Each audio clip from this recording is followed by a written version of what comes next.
Hello students, 11th பயாலஜிக்கு important ஒரு புது video வந்தாச்சு. என்னடா புது வீடியோ அப்படின்னு கேட்டிங்கன்னா, இது முழுக்க முழுக்க half yearly exam, revision exam, public exam இந்த 3 எக்ஸாமும் கவர் பண்ணுற மாதிரி உங்களுக்கு எல்லா போர்ஷன்ல இருந்தும், அதாவது எல்லா லெசன்ஸோட கலெக்ஷன்ல இருந்து செலக்ட் பண்ணி எடுத்த டாப் மோஸ்ட் இம்பார்ட்டன்ட் கொஷின்ஸ் மட்டும் தான் நம்ம பார்க்குறோம். எப்படி இதை வந்து நீங்கள் டாப் மோஸ்ட் இம்பார்ட்டன்ட் கொஷின் நீங்கள் சொல்வீங்க அப்படின்னு நீங்கள் கேட்கறது கண்டிப்பாக எனக்கு புரியுது. 2022, 2023, 2024 இந்த லாஸ்ட் 3 இயர்ஸ் நடந்த பப்ளிக்கோட ஒரிஜினல் கொஸ்டின் பேப்பர்ல இருந்த கலெக்ஷனும், அடுத்து சப்ளிமெண்ட்ரி எக்ஸாம் நடக்குது இல்லையா, அந்த ஜூலை மந்த்து செப்டம்பர் மந்த்ல அந்த சப்ளிமெண்ட்ரி எக்ஸாமோட கொஸ்டின் பேப்பர் கலெக்ஷன், அடுத்து ஆஃப் இயர்லி எக்ஸாமோட கலெக்ஷன், அடுத்தது ரிவிஷன் எக்ஸாமோட ஆல் டிஸ்ட்ரிக்ட் கலெக்ஷன். ஸோ இந்த எல்லா கொஸ்டின் பேப்பரும் சேர்த்தோம்னா கிட்டத்தட்ட ஒரு 14 to 15 கொஸ்டின் பேப்பர் கலெக்ஷன் ஆகுது. ஓகேங்களா? இந்த கொஸ்டின் பேப்பரோட கலெக்ஷன்ல இருந்து எடுத்த டாப் மோஸ்ட் இம்பார்ட்டன்ட் கொஸ்டின். பயாலஜியில் போர்ஷன் ரொம்ப அதிகமாக இருக்குது. பயோ பாட்னியை படித்தோன்னாக்கா பயோ ஜுவாலஜியை கவர் பண்ண முடியாதோன்னு புரியாமல் போயிடுது. ஸோ பயோ ஜுவாலஜியை படித்தோன்னா பயோ பாட்னியை படிக்க முடியாமல் போகுதேன்னு சொல்லிட்டு பயமாக இருக்குது. இந்த மாதிரியான ஒரு மன உளைச்சலில் இருக்கிற ஸ்டூடெண்ட்ஸ் நீங்களா? அப்படியா இருந்தால் இந்த வீடியோவை ஸ்கிப் பண்ணாதீங்க. முடிஞ்சால் உங்கள் கிளாஸ் ஃப்ரெண்ட்ஸ், டாப்பராக இருக்கட்டும், ஆவரேஜ் ஸ்டூடெண்ட்ஸாக இருக்கட்டும், எல்லாருக்குமே ரொம்ப ரொம்ப யூஸ்ஃபுல்லாக இருக்க ஒரு மிக முக்கியமான வீடியோ. இன்னொரு முக்கியமான ஒரு கருத்து ஒன்று சொல்கிறேன். எப்பயுமே நான் நல்லா இருக்கணும் அப்படின்னா கண்டிப்பாக அந்த ஒரு வேண்டுதலுக்கான பலன் உடனே கிடைக்குமானா கண்டிப்பாக அது தாமதப்படும். அதே நாங்கள் எல்லாரும் நல்லா இருக்கணும் அப்படின்னு நாம் நினைக்கும் பொழுது கண்டிப்பாக அந்த ப்ரேயருக்கான பலன் உடனடியாக கிடைக்கும். அதனால் நீங்கள் எல்லாருமே நல்லா படிக்கணும், நீங்கள் எல்லாரும் நல்ல மார்க்ஸ் ஸ்கோர் பண்ணணுன்ற ஒரு நல்ல நோக்கத்தோட இந்த வீடியோவை போட்டிருக்கேன். கிட்டத்தட்ட ஒரு 3 hours உட்காந்து உங்களுக்காக இந்த வீடியோவை நான் ரெடி பண்ணியிருக்கேன். So very very very important question. திரும்ப சொல்லக்கூடியது தான், ஆஸ் யூஷுவல் எல்லா வீடியோக்கும் சொல்கிற மாதிரி தான். ஒரு கொஷின் கூட இதில் மிஸ் பண்ணக்கூடாது. ஏன்னா இது எல்லாமே உங்களுக்கு பப்ளிக் எக்ஸாமில் கேட்ட கொஷின்ஸ். புரியுதுங்களா? ஒவ்வொன்றுமே எக்ஸாமுக்கு கேட்ட கொஷின்ஸ். இதில் இருக்க ஒரு கொஷின்ஸ் கூட இந்த எக்ஸாமுக்கு இது வரல அப்படி எதுவுமே இல்லை. ஸோ உங்கள் டெக்ஸ்ட் புக்கில் பயாலஜியில் பயோ பாட்னியாக இருக்கட்டும், பயோ ஜுவாலஜியாக இருக்கட்டும், உங்கள் டெக்ஸ்ட் புக்கில் இருக்கிற எல்லா கொஷின்ஸில் இருந்து எதெல்லாம் திரும்ப நம்ம பப்ளிக்கு 2025 மார்ச்சில் இருக்கிற பப்ளிக் எக்ஸாமுக்கு வர இருக்க சான்ஸ் இருக்குது அப்படின்ற கொஷின்ஸ் மட்டும்தான் நான் கொடுத்துருக்கேன். ஸோ அந்த கொஷின்ஸ் ஒவ்வொன்றும் என்ன அப்படின்றத இங்கிலீஷ் மீடியம் அண்ட் தமிழ் மீடியத்துக்கு தெளிவாக பார்த்துருவோம். பயோபாட்னி உயிரி தாவரவியல். ஓகே, உங்களோட பயோபாட்னியில் இருக்க எல்லா லெசன்ஸ்லேருந்து கொடுத்த இம்பார்ட்டன்ட் கொஷின். ஸோ முடிஞ்சால் இதை நோட் பண்ணிக்கோங்க, டெக்ஸ்ட் புக் எடுத்து நோட் பண்ணிக்கோங்க. இம்பார்ட்டன்ட் 5 mark கொஷின்ஸ் எல்லாமே உங்களுக்கு பப்ளிக் எக்ஸாமுக்கு பார்த்தீங்கன்னா, உங்களுக்கு பயோபாட்னி அதாவது உயிரி தாவரியலுக்கு உங்களுக்கு 35 marksக்கு எக்ஸாமுக்கு கேட்குறாங்க. அதே பயோ ஜுவாலஜியில் இருந்தும் உங்களுக்கு உயிரி விலங்கியலில் இருந்தும் 35 marks கேட்குறாங்க. ஸோ டோட்டலாக பயாலஜி 70 marksக்கு நடக்குது இல்லையா? அதில் பார்த்தீங்கன்னா உங்களுக்கு பயோபாட்னியில் ஒரு 2 டீட்டெயில் கேட்குறாங்க, பயோ ஜுவாலஜியில் 2 டீட்டெயில் கேட்குறாங்க. ஸோ டோட்டலாக பார்த்தீங்கன்னா உங்களுக்கு 4 டீட்டெயில் வருது. ஒவ்வொரு டீட்டெயிலுக்கும் 5 marks. அப்போ டோட்டலாக 20 marks. ஸோ அந்த 20 marks இந்த வீடியோக்குள்ளே தான் இருக்குது. தயவு செஞ்சு இந்த வீடியோவில் இருக்க கொஷின்ஸ் உங்களால் படிக்க முடியல அப்படின்னு, டைம் இல்லை படிக்க முடியல அப்படின்னா தயவு செஞ்சு கண்டினியூவாக ரிவிஷன் எக்ஸாமுக்குள்ளேயாச்சும் அதை படிக்க பாருங்கள். ஜனவரிக்குள்ளே முடிக்க பாருங்கள். கண்டிப்பாக பப்ளிக் எக்ஸாமுக்கு வரக்கூடியவை. சரிங்களா? சரி, ஃபர்ஸ்ட் கொஷின். அல்லியம் சீபா தாவரத்தை கலைச்சொற்களால் விவரிக்கவும். Write the botanical description of allium cepa. Question number 2. Krebs சுழற்சியினை விளக்குக. விளக்கம் அல்லது வரைபடம். Explain the Krebs cycle. ஒன்று எக்ஸ்பிளனேஷன் கொடுக்க சொல்கிறாங்க, அப்படி இல்லைன்னா ஃப்ளோ சார்ட் கேட்குறாங்க, வரைபடம் கேட்குறாங்க, இல்லைன்னா விளக்கம் கேட்குறாங்க. Question number 3. லைக்கன்களின் பொது பண்புகளை எழுதுக. Give a general account on lichens. Question number 4. டிஎன்ஏவின் சிறப்பியல்புகளை எழுதுக. Write the characteristics features of DNA. Question number 5. Clitoria டெர்னோஷியாவின் மலர் பண்புகளை விவரிக்கவும். Describe the floral characters of clitoria ternatea. Question number 6. பூஞ்சைகளின் பொருளாதார பயன்களை எழுதுக. Write the economic importance of fungi.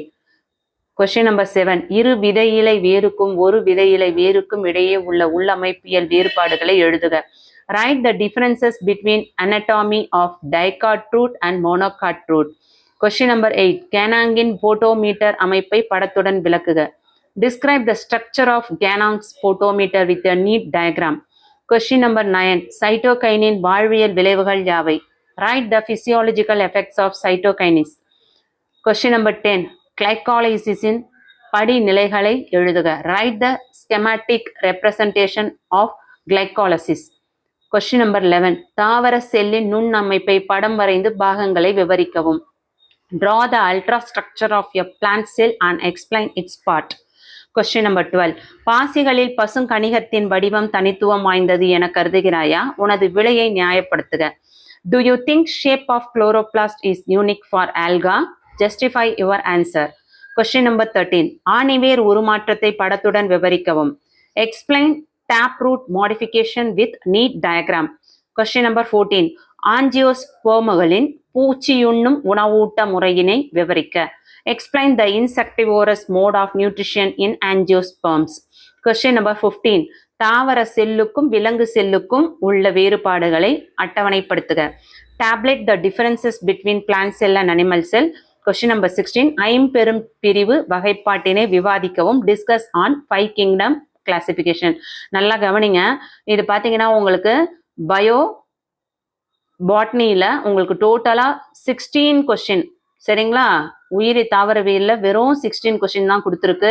எல்லாமே 5 மார்க்ஸ். இந்த 16ல இருந்து 2 கொஸ்டின் பப்ளிக்ல கேட்டால் நீங்கள் அழகாக 10 மார்க் எடுத்துட முடியும். நீங்கள் டோட்டலாக ஆல் சாப்டரில் உட்காந்துட்டு இதை படிக்கலாமா அதை படிக்கலாமான்னு கன்ஃபியூஷன் ஆகிறத விட இந்த 16 கொஸ்டினை கண்டிப்பாக உங்களால் படிக்க முடியும். நெக்ஸ்ட் பயோசுவாலஜி, உயிரி தாவரவியல். இதுவுமே அதே மாதிரி தான் உங்களுக்கு ஒரு 16 கொஸ்டின்ஸ் தான் கொடுத்துருக்கேன்.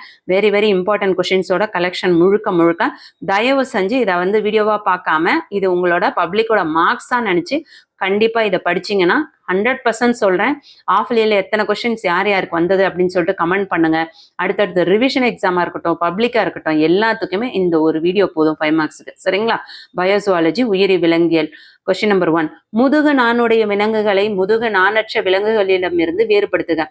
Differentiate the chordate animals from non chordate animals. Question number 2. தோலில் காணப்படும் உணர்வேற்பிகளை விளக்குக. Explain the sensory receptors present in the skin. Question number 3. சுவாச மண்டலத்தின் பணிகள் யாவை? What are the functions of respiratory system? Question number 4. தசை சுருக்கத்தின் வரிசை கிரமமான நிகழ்வுகளை கூறுக. சறுக்கு இழை கோட்பாடு. Enumerate the schematic presentation of muscle contraction, sliding, filament theory. Question number 5. இதய துடிப்பு தோன்றல் மற்றும் பரவும் விதத்தினை விளக்குக. Explain the origin and conduction of heartbeat. Question number 6. பல்வேறு பாரம்பரிய வகைப்பாட்டு கருவிகள் யாவை? விளக்குக. What are the various classical taxonomical tools? Explain. Question number 7. சட்டக மண்டலத்தின் பல்வேறு பணிகளை பட்டியலிடுக. List out the various functions of skeletal system. Question number 8. மீன்கள் மனிதனின் உணவூட்ட தேவைக்கான பிரதான உணவாகும். மீன்களில் இருந்து கிடைக்கும் சில உட்பொருள்களை பற்றி விவாதிக்கவும்.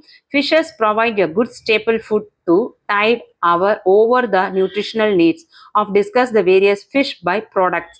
Question number 9. பித்த நீரை சுரப்பது மட்டுமின்றி கல்லீரலின் மற்ற பணிகளையும் விளக்குக. Write the functions of liver apart from bile secretion. Question number 10. கால்நடை இனப்பெருக்கத்தில் மேற்கொள்ளப்படும் பல்வேறு தொழில்நுட்பங்களை பற்றி விவரிக்கவும். Discuss the various techniques adopted in cattle breeding. Question number 11. மனிதனில் சுவாசம் நடைபெறும் முறையை விவரிக்கவும். Explain the mechanism of breathing in human.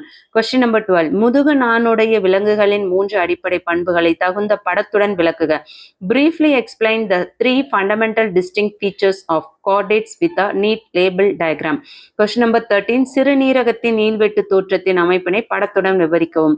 Explain the LS of kidneys with a label diagram. Question number 14. ஆண் மற்றும் பெண் கரப்பான் பூச்சியை வேறுபடுத்துக. Differentiate between male and female cockroach. Question number 15. பட்டுப்புழுவின் பாம்பிக்ஸ் மோரி வாழ்க்கை சுழற்சியை விவரிக்கவும். Explain the life cycle of silkworm, பாம்பிக்ஸ் மோரி. Question number 16. இரைப்பை குடற்பாதை ஹார்மோன்களின் பணிகளை விரிவாக குறிப்பிடவும். Write a detailed account of gastrointestinal tract hormones. இது பார்த்தீங்கன்னா முழுக்க 16 கொஸ்டின்ஸ்மே வந்து உங்களுக்கு புக் பேக் கொஸ்டின்ஸ் மட்டும் தான் நான் கொடுத்துருக்கேன். நான் யோசிக்க வேண்டாம். உங்களுக்கு பயோசுவாலஜியாக இருக்கட்டும், பயோபாட்னியில் இருக்கும், டோட்டலாக 32 கொஸ்டின்ஸ் கொடுத்துருக்கேன். இந்த 32 கொஸ்டின்ஸில் உங்களுக்கு புக் பேக்கும் இருக்குது, புக் இன்னும் இருக்குது. ஸோ புக் இன்சைடு நீங்கள் தேடி படிக்கணும்னு அவசியமே கிடையாது. ஸோ எல்லாமே புக் இன்சைடு புக் பேக் எல்லாமே கலந்து கொடுத்துருக்கு. கண்டிப்பாக இது முழுக்க பப்ளிக் எக்ஸாம்க்கு கேட்கக்கூடிய top most important 5 marks only. இதுல ஒரு கொஸ்டின் கூட மிஸ் பண்ணாதீங்க. மிஸ் பண்ணீங்கன்னா கண்டிப்பா உங்க மார்க்கை நீங்க இழக்கிறீங்க அப்படின்றத தயவு செஞ்சு புரிஞ்சுக்கோங்க. இந்த வீடியோ ஓடணுன்றதுக்காக நான் இந்த வார்த்தைகளை உங்ககிட்ட சொல்லலை. ஒரு டீச்சரா ஸ்டூடெண்ட்ஸ்க்காக ஃபீல் பண்ணி சொல்றேன். ஸோ தயவு செஞ்சு இப்போலேருந்தே படிக்க ஆரம்பிச்சிருங்க. அட்லீஸ்ட் ஆஃபலிக்கு ரெடி ஆகலைனாலும் அடுத்து ஜனவரிக்குள்ளே இதை முடிச்சிங்கன்னா பப்ளிக்ல நல்ல மார்க்ஸ் ஸ்கோர் பண்ணலாம். All the best. தேங்க்யூ.